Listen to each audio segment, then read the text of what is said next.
Imaginons que je veuille aligner correctement ces 3 boutons. Je peux évidemment déplacer chaque élément un par un, mais dès qu'il y en a plusieurs, ça devient vite compliqué. Donc le mieux, ce serait quand même que le CSS puisse organiser automatiquement en une seule fois tous ces boutons. Eh bien, c'est justement le rôle de Flexbox. Flexbox est un mode d'affichage qui permet d'organiser facilement plusieurs éléments, qui sont contenus au sein d'une même boîte.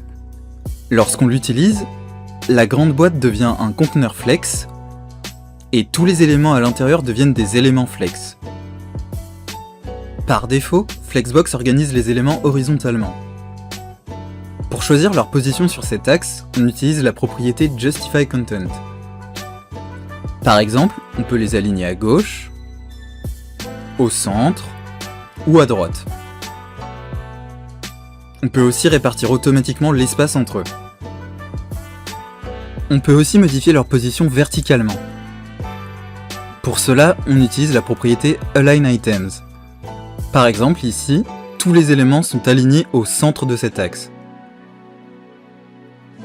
Donc, grâce à Flexbox, on n'a plus besoin de déplacer chaque élément un par un. Il suffit juste d'appliquer quelques règles au conteneur, et le CSS organise automatiquement tous les éléments à l'intérieur. Et c'est ce qui fait de Flexbox un outil très simple et très pratique pour créer des interfaces bien alignées. J'espère que cet épisode t'a aidé à comprendre le fonctionnement de Flexbox.